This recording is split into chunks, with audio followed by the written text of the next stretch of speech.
Good morning, viewers, and welcome to Thursday edition of the Economy and Politics Show. Today is the Muslim Eid al-Maulud holiday, and we are continuing our conversation on policy investments and the economy as it affects the populace. We're still looking at the effects or the impact of the October 2020 violence that followed the protests against police brutality and the need to reform the police formations to serve and protect citizens. Worst hits are the states across the country. So today we're looking at the impact of the violence on states and how they can navigate and rebuild their economies. As we all know that the carnage hit Lagos, Nigeria's economic capital, and spread to over 19 states of the Federation. That's over half of the country. So definitely this has had huge impact on the states. With me to have this conversation is Dr. Kubi Udofia. He's a legal practitioner at Babalaki & Co. Nice to have you on the show. Good morning, Otu. Yes. Yeah. Kubi, first, just to get your perspective, this peaceful protest need to reform the police force and the response that state governments have had in terms of the judicial panels. As a legal practitioner, how do you feel about the rapid response to this growing demand for reforms in the security force, particularly the police? Well, I mean, you used the word rapid. I wouldn't say it's been rapid. Maybe it was done out of desperation to get the peaceful protesters out of the streets, but nonetheless, it's commendable. I think what some of us, are doing right now is adopting a wait-and-see approach. It's too early, still early days to start celebrating or commending or patting anyone on the back. As you know, the panel for Lagos was inaugurated this week, and I believe yesterday they had their first sitting. So we'll just adopt the wait-and-see approach and hope for the best. Definitely, because it's important that those panels, as they're sitting across, even Akwa Ibom State, various other states have set up their panels. We see how they are able to entertain all those petitions and requests and the various prosecutions that will take place and compensations to those that were affected. But indeed, it shows that there's real need to reform the police to protect citizens.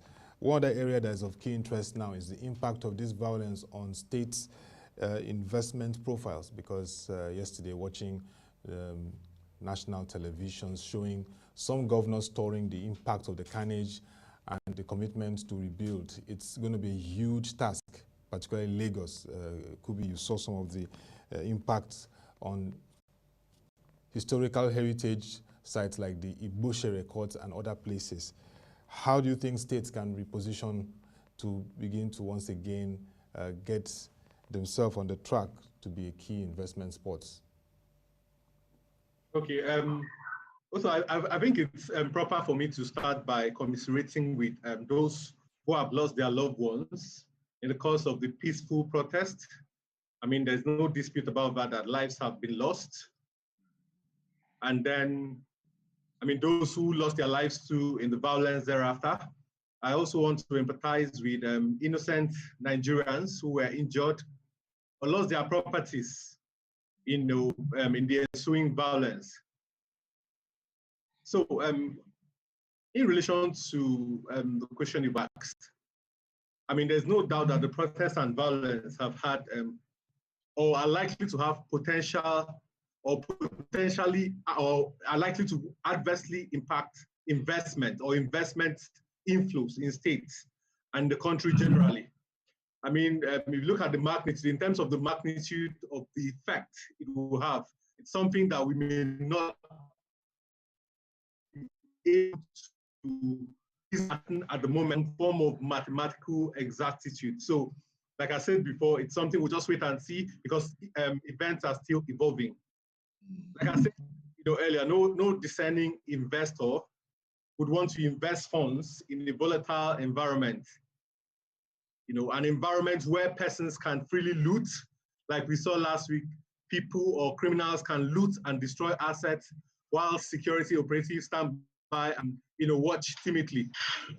So states which have been mostly affected by the violence, like you've mentioned Lagos State, Cross River State, Edo State, Ondo, your state, they have to brace up for potential decline in investment flows into their states, which in any event may just be temporary. But I think all is not gloom and doom. I wouldn't want to sound so pessimistic, because there could be a countervailing argument or view in this regard, because people are saying, oh, what has happened is likely to impact adversely or negatively in Nigeria and the States. Investors are likely to move out, or it may deter investors from coming in. But I just want to say that there's a countervailing view, which is that what has happened in Nigeria, or what happened last week, is not completely unusual. I mean, if you look at it, when you actually have peaceful protests, there's always a tendency for it to be hijacked, or for it to degenerate into maybe violence or violent destruction of properties, looting, and what have you. I mean, we don't even need to look far. Some days ago, I'm sure you must have heard in the news in Philly in the US, we had the black man, I think his name was Walter Wallace, was gunned down by the police. Yes.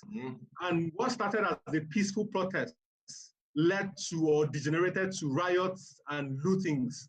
I mean, I was watching on the TV and shocking scenes of people looting supermarkets, shopping malls, and all that.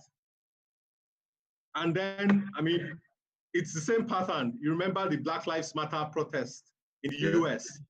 Most times it degenerated into violence, arson, and all that. And also I recall back in 2011, then I was in the UK, and then there was this, what they call England or London riots. And it all started with a peaceful protest against the killing of a young man back then. I can vividly remember his name, Mark Duggan.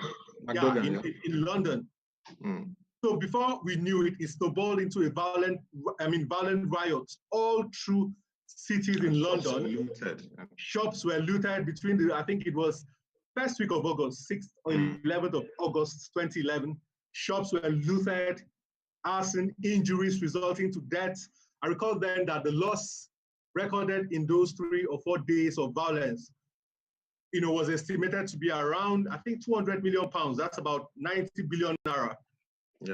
I'm not trying to justify what has happened in Nigeria, what happened last week. The violence, looting is utterly condemnable. But my point is that, although the violence and destruction that followed, the protests are totally condemnable, they are not peculiar to Nigeria, and ought not to deter discerning investors, to stay away from Nigeria on the long term. They may stay away temporarily, but we expect in the long term, they will make their way back into the country. And besides, I mean, this is the first time this is happening. We are witnessing this kind of carnage. I can't recall, apart from maybe the violence that followed the annulment of the June 12th election in 1993, I can't recall this sort of violence taking place in Nigeria nationwide. And that brings forward the need for confidence building, because in times of crisis, the leaders come together, engaging all stakeholders to say we can rebuild again, we can make things happen again.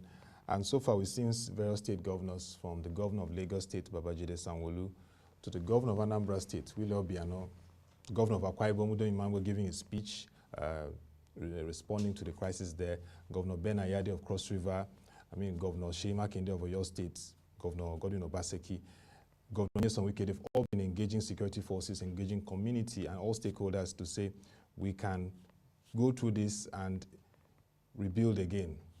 Those signals, are they not critical to telling investors that yes, the leaders have identified the challenges and are showing that there's security going forward, and of course all issues will be addressed?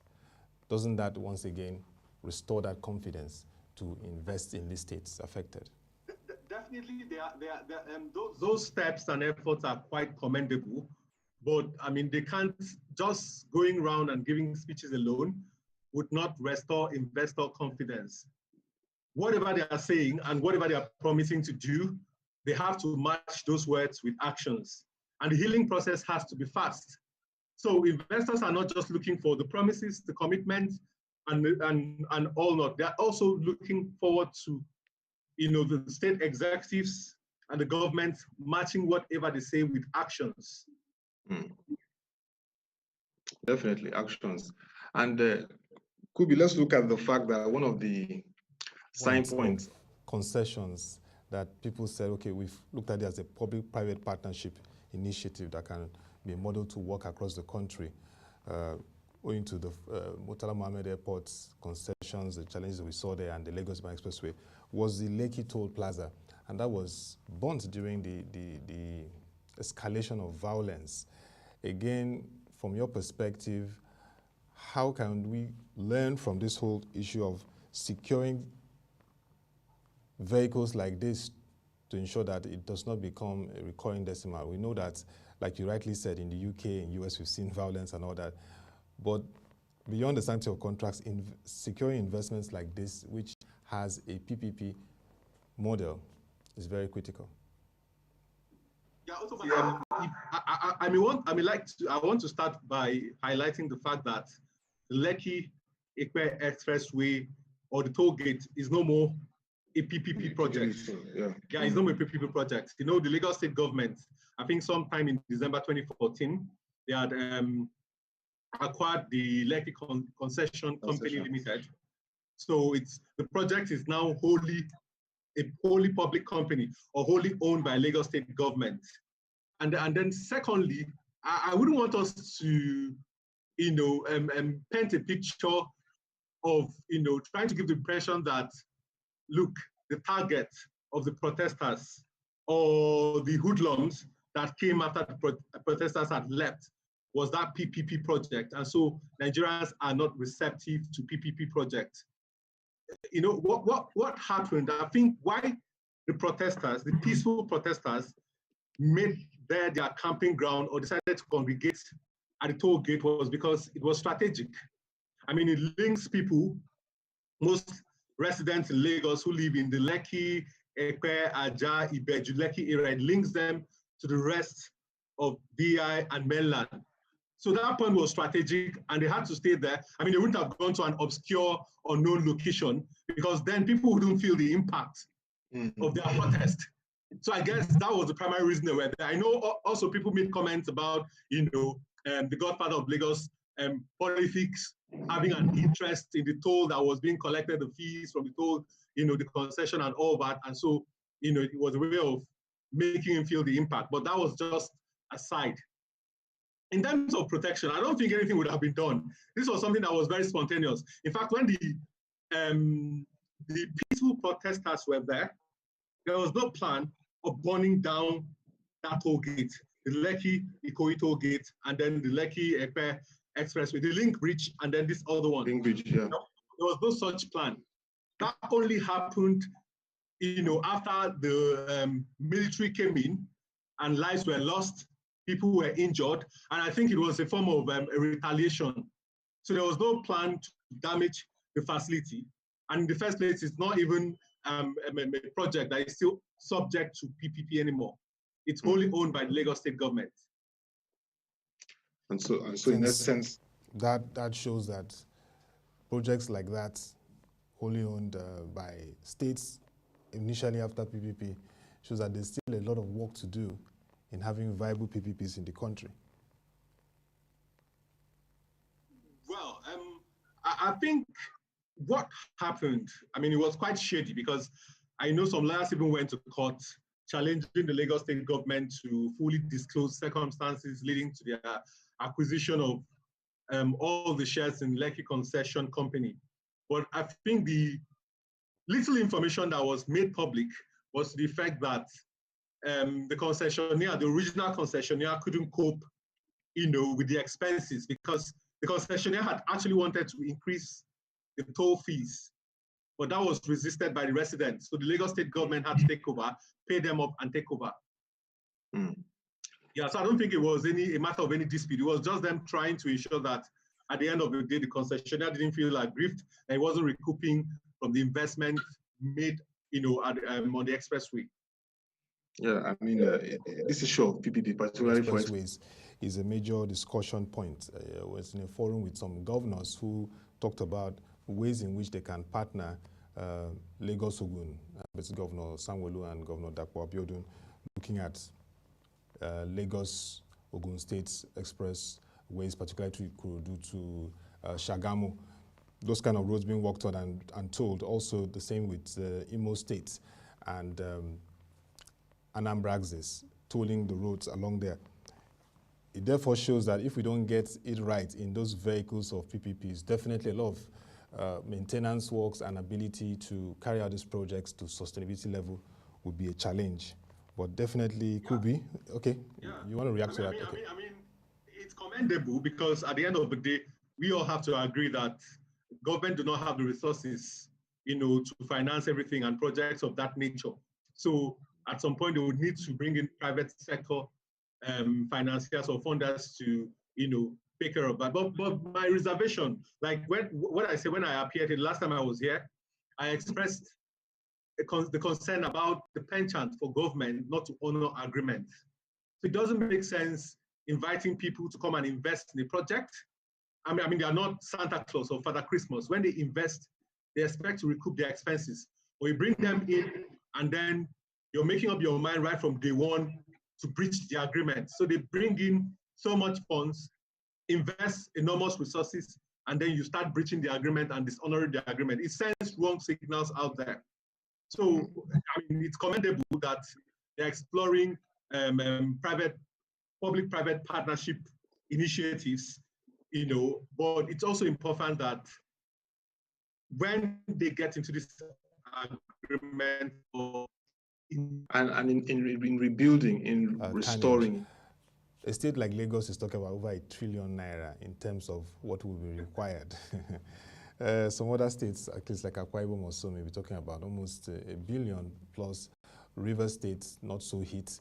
The budgets, some state governments are already started sending in their budgets, and we're looking at budgets of between 150 to 200 billion naira. Lagos always has about 1 trillion naira plus budgets. So budgets alone will not be able to take the level of rebuilding to the ruins. Healing and restoration process and reconstruction process must take effect immediately. Yeah, Otobas, before we commenced this session, I mentioned something to you about the carnage at Ibushiri High Court, that the destruction is unprecedented. It doesn't make sense in the country. And in terms so, of architecture and records. Yeah. Exactly. So the rebuilding process is going to be enormously challenging. You mentioned a figure there, Lagos State government saying that they need 1 trillion to rebuild both private and public sector. So not just public facilities, private assets or properties that have been destroyed. And I was just pondering on this figure the first time I heard of it, and I realized that is about 27% of the federal government's proposed capital expenditure in the 2021 appropriation bill. And in 2020, what even makes it more scary is that in 2020, the internally generated revenue of all the 36 states and the federal capital territory was just about 1.33 trillion. So here we are, we're looking for 1 trillion, just one state alone. So you can imagine that the task is really enormous. And clearly government cannot do this alone. They can't. So truly they will have to explore ways of attracting private sector support in the rebuilding process, because it's going to be extremely crucial to explore ways of attracting financing from the private sector.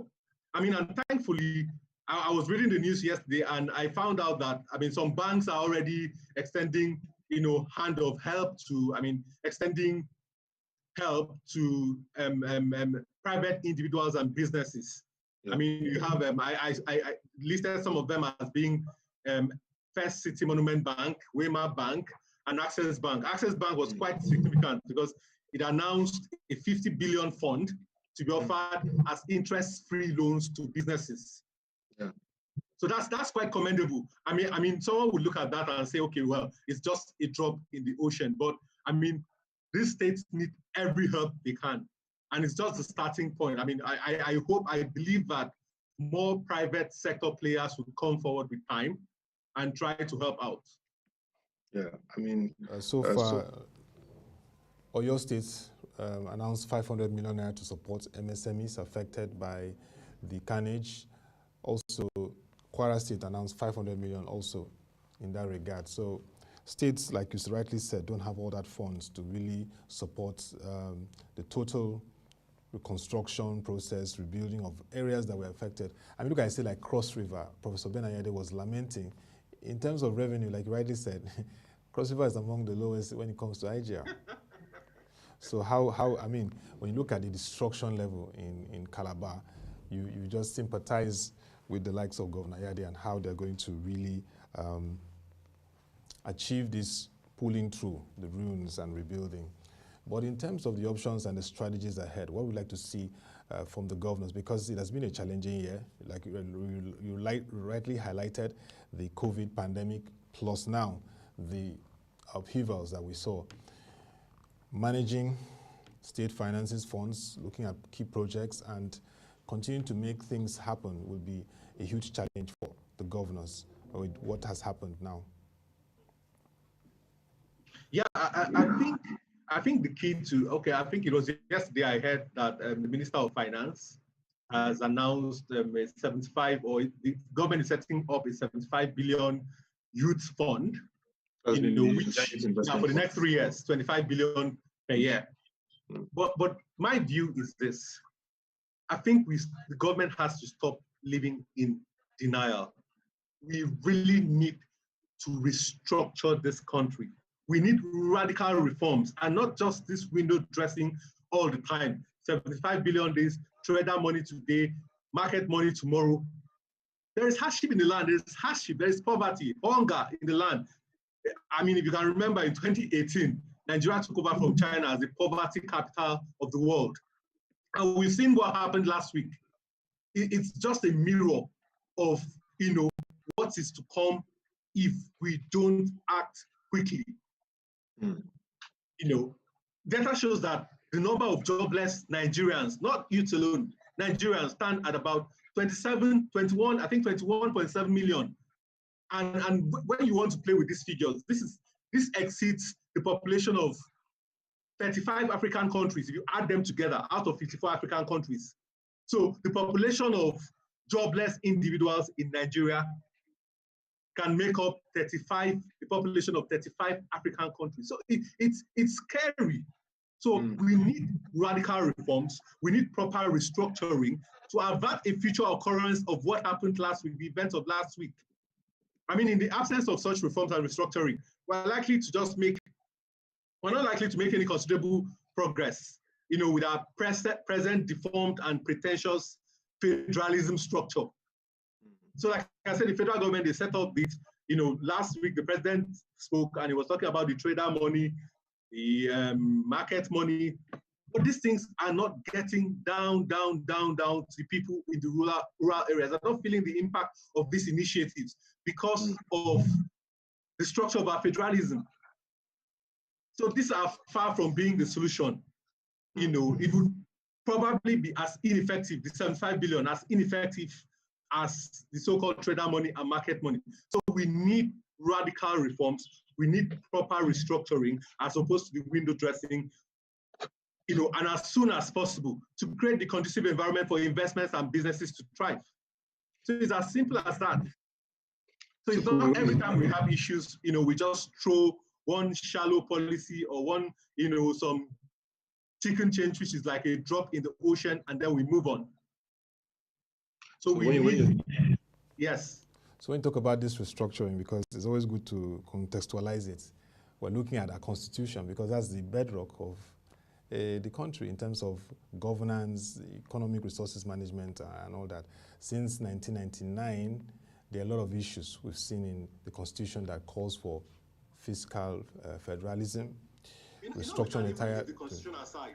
Yeah. You can leave the constitution aside and face what's in the constitution now to even start with before we start, because that would be another excuse that we need time. The amendment process can be very lengthy and cumbersome. You need to go through the states. It's not just the National Assembly, the Senate, and the House of Reps amending. So someone will come up with the excuse that that would be cumbersome, it would take time and all that. But even what is there, it provides for federalism. Do we have true federalism? Are we practicing that? So we need real so we can start from somewhere, because we can amend for all we care, and then the practitioners will still make the laws or the constitution look bad.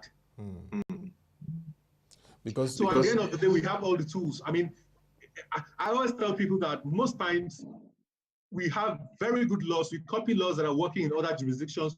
We just do copy and paste. But once we bring them here, implementation is always a problem, and we make these good laws, look bad, as if they are extremely bad.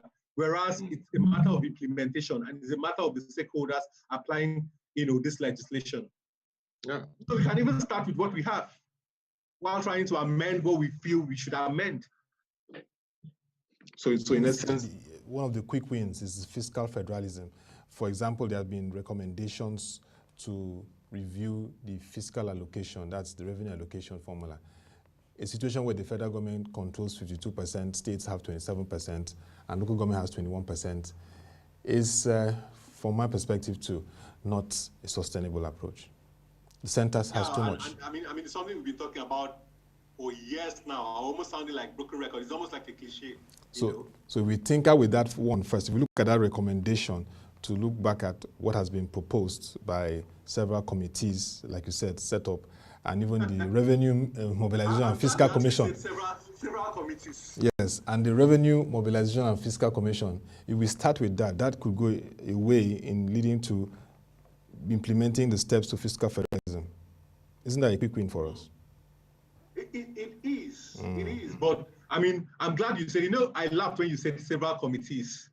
The problem has always been in those committees. So yeah, the problem has always been the implementation. The problem has never been the ideas. The ideas have always been there. We have brilliant ideas, but the problem is implementation. And maybe that can also be linked to the political will sometimes to implement some of these recommendations, policies, and all that.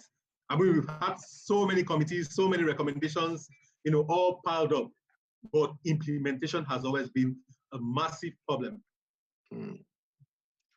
That's very key. So what happened last week, it's quite scary because something has to be done. I was reading the papers this morning, and some of the papers are, I mean, one may say, oh, they are just scaremongering, but they are talking about, another protest looming, and some are calling it mother of all protests. And yes, it's something investors don't want. So we don't turn here into another Thailand that we're protesting every day, And then we have that penchant for protesting every day, movements are restricted, curfews, businesses disrupted, and all that. So we need to act, the government needs to act fast, rather than all this window dressing, every now and then just throw a carrot at people and then move on, thinking they'll get distracted, and then wait for the next one to happen. Kubi, finally, you've talked about the second wave likely looming protest. What can be done to calm frayed nerves now quickly? Because that will not be a nice one. We, like you rightly said, that of 2011 in the UK was really scary. It's not really happened in many years. And I remember that Prime Minister David Cameron had to really, really speak to the heart of the UK in that period. The same in the Black Lives Matter protest. It was unprecedented. President Trump at the point had to bring in troops just to safeguard, not to attack any of the citizens. And people were criticizing that step, that how will you bring out soldiers? Because the police did their best, but it was like they were overwhelmed. We don't want that situation where the military has to come to the streets and all that because of protest. What can be done in this window to calm the frayed nerves? The government they have that responsibility of matching all the promises they've made in the last 2-3 weeks to the peaceful protesters. They have that responsibility to match them with actions. Let's see those initiatives. Some of them are long-term projects that can't be implemented or executed immediately, but at least put in machinery and start implementing them. So people would see that, okay, we're making efforts. Government is genuine about some of these things it's promised to do. So once that is done, it will assuage, some of the agitations and the anger, among the young persons or the youths. So the government, they need to match their words with actions and not just talk, promises. every now and then. It's as simple as that. Talk and do, that's what you're saying. Kubi, if I hear you right, you're saying talk and do, that's pragmatism. Of course. There's a new album that just came out. I mean, that's why those peaceful protesters refused to leave the toll gate, even after all the promises had been made, because there was no motion. It was just, you know what, young people say, movement without motion. You promise, and we've heard all this in the past. So that trust is not even there. So they were waiting for the government to take some actions, you know, and that wasn't happening, and that's why they continue staying there. Definitely. So we must see pragmatic steps. If not, we face a looming additional second protest, which wouldn't be too good. So there's a lot that has to be done from the government side, building confidence, engaging, but like they say, talk and do. There's this album that just came out, produced by Banky W with the likes of Two-Face, Sheon Kuti, Waje, and they said talk and do, and Timidakolo. So it's about a talk and do era now. I wasn't aware of that. That shows that we are all on the same page. Talk and do, yes. It's a trending album now. So definitely the word to the governments, subnationals and federalists, you have to talk and do, because the citizens are really bracing to see what will happen. And definitely you mentioned a very fundamental issue, the need for reforms, but not just reforms, looking at our federalism again, and I believe fiscal federalism, because we've come to that stage where the center should not be gaining all these powers. I mean, mineral resources, having the highest revenue allocation, and the states will it's go, really... Yeah, and the states will go cap in hand at the end of the month. I mean, for funds. Governor doesn't have to go to the presidency to say, I need an approval for a port project. That's where we are headed to. We need to have this kind of structure where if you have projects that are viable, you can push them, and of course, they can attract investments. Definitely, we are on the verge of reformation, and we need that to happen quickly. But thank you very much, Dr. Kubi Udofia, legal practitioner at Babalaki & Co. Yes, for your perspectives on how we can move forward at the subnational level. Indeed, we really felt the impact of the violence. We've heard, of course, those that have been aggrieved, the need to reform the police force, and of course, those that escalated this violence. People call them the hoodlums or so, but these are people too that have been frustrated and agitated, and like you said, in the poverty line, that need things to happen. And we hope that in this window, we'll see talk and do from the government. Thank you once again, and hope to have you in subsequent editions. Thanks for having me. Yes. Have a good day. Yes. And that'll be all for the Economy and Politics show today. And you can send your comments and views around the issues that we've discussed on states and how they can navigate this period of post-violence that followed the EndSARS protests across the country, the carnage, the impact it had. What ideas can states take up to really rebuild, boost confidence, attract more investments, and also gain funds that they can address various fundamental issues, and indeed the issue of federalism, how can it be really achieved to drive an inclusive economy? Send those views to news@prochng.com and we'll receive them. Also log on to our website, www.prochng.com. If you get to our site, on the right side, scroll, you will see state and local governments. We have stories, lines around what's happening across the states as it has to do with fiscal and economic activities. Love you all once again. To come your way again, thank you for watching. Have a nice day and stay safe.